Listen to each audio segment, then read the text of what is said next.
What's going on, Attack Squad? It's your boy Roman, aka MisterAnime343, and today I wanted to do something very special.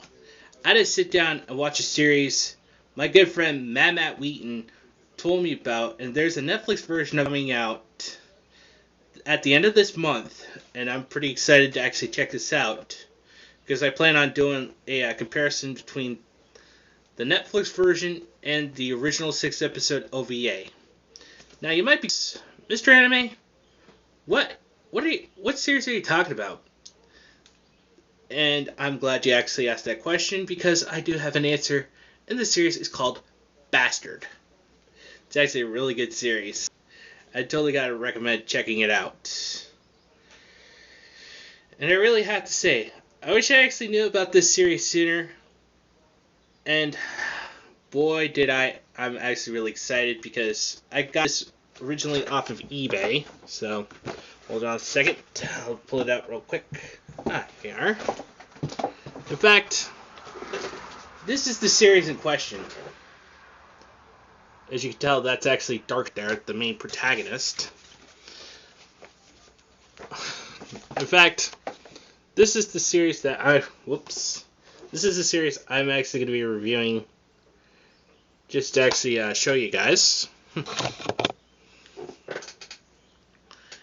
And I really have to say, like I said, I really really wish I could know this sooner. Also, another thing, I actually heard that Reverend Paul of Studio Chojin never got around to reviewing it.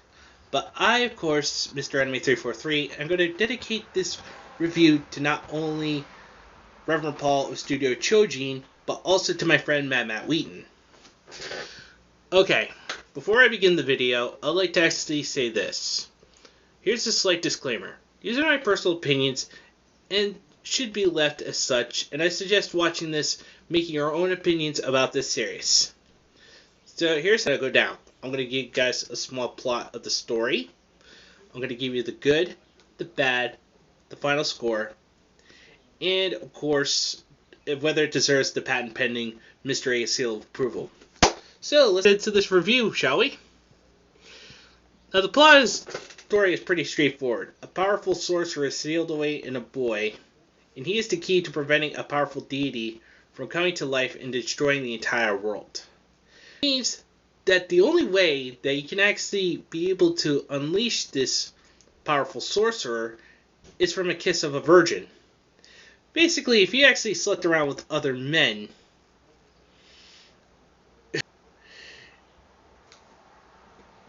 then the spell won't work. It actually has to be a virgin for this particular spell to actually summon the Dark Sorcerer.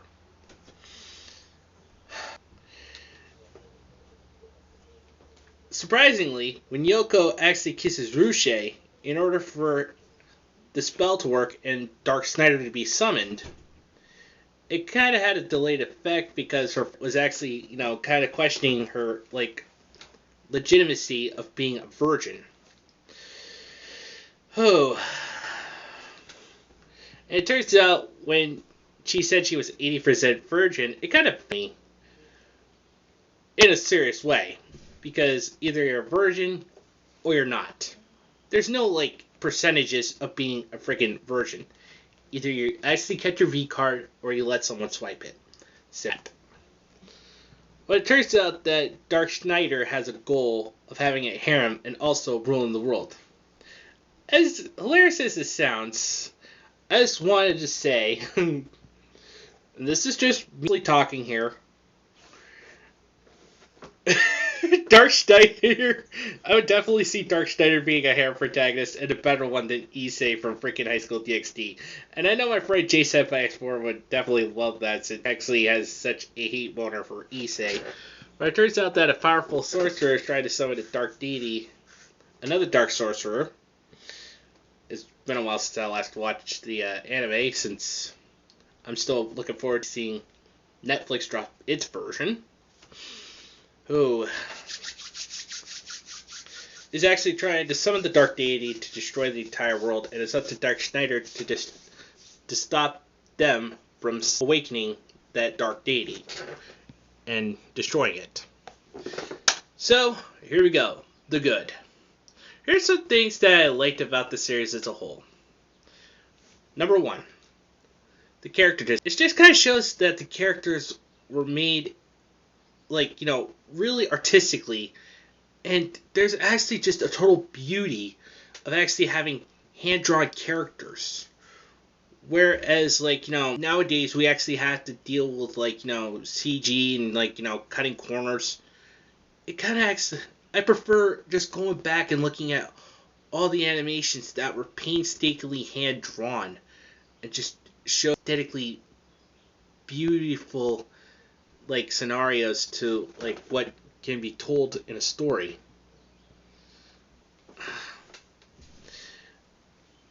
Number two, the story is well there, and it also shows that those kinds of stories you can never find in today's work, since it's all about pushing a narrative and trying to actually get points across along with tokenizations. I'm not all of that kind of stuff. In fact, I'm totally against it. I prefer actually having something I can enjoy. I really want to actually have something that really shows appreciation for the fans, and a little something that we can all just sit down and say, wow, that was actually really good. But instead, we're just actually freaking constantly bashed over the head with some gender identity. And this is why Western entertainment has just gone down the toilet. But anyway, back to the review. Number 3. I enjoy the classic anime tropes where the ladies had their stripped off, and the only time you get to see some nips is around the 4th episode, because heck, I'm actually a freaking creature of habit. I actually like watching anime women actually, bearing it all, some form of entertainment, but people actually say, oh, you're just being a misogynist. Yeah. I could actually flip the script and actually play the Uno reverse card on that. It's not like you're going to get any. Yeah. So what if I like looking at nude anime women? So sue me. Anyway, this is one of the best dresses in classic anime. If an auntie saw that, they would until their heads explode. And I would definitely love to see that happen. And of course, number 4, I even like the style of the attacks, of course. Even though I'm sensitive or have epilepsy, I would be careful because they do have flashing scenes that could cause some, damage to you, and I don't want that to happen. So, you have been forewarned. If you actually have epilepsy, if you have sensitivity, you might want to actually be careful about watching any of the attack scenes where it actually starts flashing, and it could actually kind of set you off. Now to the bad. There's a few, personal gripes I have, but nothing against the series. The series was actually a bit short in my personal opinion, but then again, it was an OVA, or an original video animation series, with only 6 episodes. And, I kind of gotta say, they should have actually added a little more to the story, what happened 15 years ago before, Dark Schneider got sealed inside Ruche and became that lady that actually grew up with Yoko. There's a lot of plot holes. Okay, number 2, there were a lot of plot holes and things that didn't make sense, like how did Dark Schneider get sealed this way in Ruche? What happened 15 years ago with Dark Schneider? Those kind of questions kind of baffle me, and I'm still trying to make sense about that. Either that, or I'm actually just lost in all translation about that. Number 3, some of the characters didn't get enough shine/screen time in the show, including, Arceus Nate, and she, in my personal opinion, and I will die on this hill saying this: Arceus Nate is best girl in the series. Changed my mind.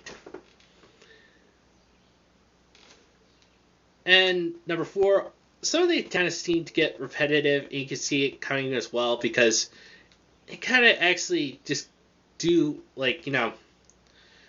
incantations and stuff. Whereas, you got, a series like Ninja Scroll, just it just kind of goes really quickly. Because I always like fast-paced action and stuff like that. But that's all I got for, like, the good and the bad. So, final score. Alright, so through both the good and the bad, I'm going to give this series a 9.5 out of 10. Even though it's not a perfect 10, but it sure is close. And does it deserve my patent pending Mr. A seal of approval? Well, shit, yeah, it does. Anything above the 7.5 deserves to have the seal of approval. I told you checking out Bastard. I look forward to seeing the Netflix version coming out at the end of the month as well.